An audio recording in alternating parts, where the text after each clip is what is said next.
Hello there. My name is Jacob Novak, and I am a junior within the Management Information Systems program. Today, I am going to be talking about a wide array of topics that have been discussed in our class this semester. To start off, I am going to begin with perhaps one of the most discussed topics that has been mentioned, which is the saying, know what you don't know. This saying has been mentioned in our class numerous times before, and it is quite interesting to me because of how meaningful this topic really is. Know what you don't know mainly applies to talks about leadership and problem solving and what we have discussed. The idea behind it is that besides knowing what you already know, there's another realm outside of that with topics and issues that you might not be aware of. The key here is knowing what the outside realm consists of. It is not particularly having complete knowledge about what you don't already know, but is more like having a general sense about the unknown that is being dealt with at hand. Of an IT leader. Jim Barton was the newly appointed Chief Information Officer for company IVK, and despite not having any experience in information technology, he had to adapt to the circumstances at hand. This is where the saying, knowing what you don't know, plays a factor. What Jim Barton knows is how to manage business units as he previously did working in loan operations. He was then faced with the challenge of having to understand the world of IT at IVK. The thing is, there is no way for Barton to understand and have a full level of knowledge of everything going on. Know what you don't know, in Barton's position, is his attempt to figure out how to successfully manage all parts of IT without knowing the exact specifications of all of it. One way Jim Barton did this was he created a drawing board where he would write important information and insights about being an IT manager. The purpose here was to have some sort of bigger picture understanding of the IT interworkings at IVK. This doesn't mean that he has to know the specifics like coding and application development for IVK. He just needs to have an accurate perception and basic understanding of these topics to know what to do if a problem or incident occurs. For example, when IVK got caught up in a security breach, obviously Jim Barton did not know how to stop the incidents because he isn't a security expert in security. But he took the steps to try and correct the situation. This involved talking to members of his team like John Cho and coming up with a strategic plan of action. In this instant, Barton didn't necessarily know what to do about the security breach, but had enough understanding of IVK's IT situation to make appropriate and effective decisions. I find the topic, know what you don't know, very intriguing because it is such a broad statement but yet provides so much insight. Adapting this concept to your work is crucial for success. It's almost like the saying, think outside the box, where you have to reorganize your thoughts to figure out different outcomes that are potentially more effective. If you can apply this concept and do it consistently, then I think you have an upper hand in critical thinking within a workplace. For example, I have been trying to apply this concept to my everyday schoolwork.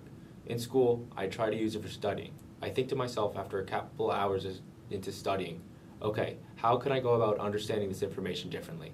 I then try to critically think about ways I can adapt information learned and apply it to other concepts. Overall, I could go on and on about knowing what you don't know, but I think here is a good place to leave it. The second topic that interests me in this class is the value of IT.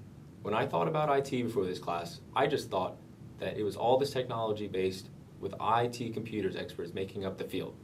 After reading this book and taking this class, my view has changed, and so does my perspective on the value of IT.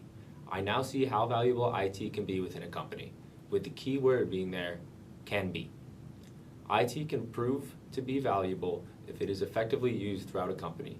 If you have a company with an IT department that isn't very much involved in the bigger picture of the company's goals, then there might be no value at all that it adds. On the other hand, if you have a company that is well put together and has a well put together IT department with proper policies, it can add a tremendous amount of value.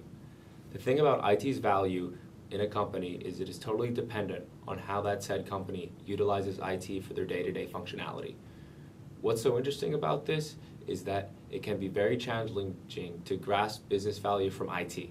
IT can generate value in two ways, one being the core asset value of IT, which includes the existing systems, hardware, processes, and skills that the company has. The other part has to do with how IT interacts with the business units. IT departments first have to ensure security and compliance within the organization. The IT units can then make the business units more effective by optimizing systems, streamlining workflows, and basically making everything simpler. IT can also add even more value to business units by leveraging emerging technologies to give a company a competitive advantage. For example, at IVK before Barton was the CIO, the IT department was run completely different.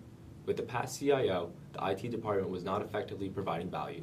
One of the main problems was that the past CIO, Davies, could not effectively communicate to the business units on where and how IT should be implemented. This led to a multitude of problems like the infrastructure replacement project not making any progress despite the amount of resources being allocated for it. When Barton became the new CIO, he had noticed that the infrastructure replacement project was not making any progress and decided to take action. Barton fired the current vendor that IVK had hired, NetEffects, because they were not fulfilling the project goals. As a result, Barton sought to develop a plan of action for replacing NetEffects. This included Barton taking control of the information technology budget and having a team make a list of suitable vendors that could take their place. Here, we witness how one CIO can provide value based on how the IT department is ran in a company. The value of IT is useful to me as a student because one day I do hope to go into the world of information technologies in some form. With my newfound knowledge, this at least provides me with some background on what it takes to effectively run an IT department within a company and have it provide value. I now have the knowledge and basis of what an effective IT department should look like and how it adds value to business units. Overall, IT can provide tremendous value to a business if IT can efficiently work with the company and stay involved. The third topic that I want to discuss is the idea of qualifiers versus competes. This is the idea that qualifiers are the standard for a company to become competent or eligible to achieve a certain task or position. Qualifiers are basically what keeps a company functioning in an industry with other companies. As stated in the book, qualifiers are what keeps you in business. You have to qualify to run in the race, but those qualifiers only keep you a part of the race and don't advance the company output and innovation. Competes is the concept of striving or innovating to put a company ahead of one another in a competitive market, to contend in rivalry. Compete investments can give companies a potential edge over other companies in the same industry. Basically, competes help to win the race. This is interesting to me because prior to the class, I never really thought about companies categorizing investments and decisions like this. I had always thought that companies were mainly out to compete against one another in the same market. It's important to know about both sides to this because you cannot do one without the other. If a company's qualifiers are not up to date to the other company's standards, they will have trouble innovating and staying in business. On the other hand, if a company has too much money invested in qualifiers, it will never be able to make strides to become dominant in the industry. It seems that there needs to be some sort of balance between the two in order for a company to be successful. The ultimate goal here seems to be to minimize cost on qualifiers and shift focus onto innovating and competing. I am aware, though, that this isn't necessarily so simple. Deciding which activities fall into which category can be very tough, and allocating resources to each category to stay up to a standard can be just as difficult. Another important point to bring up is that competes and qualifiers are always changing, so there's some sort of management to be done here. As compete innovations become more of a standard in an industry, they start to become classified as a qualifier. What makes it so interesting to me is that there is no fine line whatsoever about how these two are managed. This ties into the topic before of knowing what you don't know, in the sense that a company needs to make their best effort to understand the bigger picture and be able to think outside the box while maintaining what they already have or know. Through the book and the readings we have done in class, I believe I have a better understanding of the concepts of competes versus qualifiers, and hopefully, like stated before, I can use this concept when I am working in IT sometime in the near future. Having knowledge of these critical concepts is crucial to being an effective part of a company. All of these topics tie into each other one way or another, thus another reason why I chose them.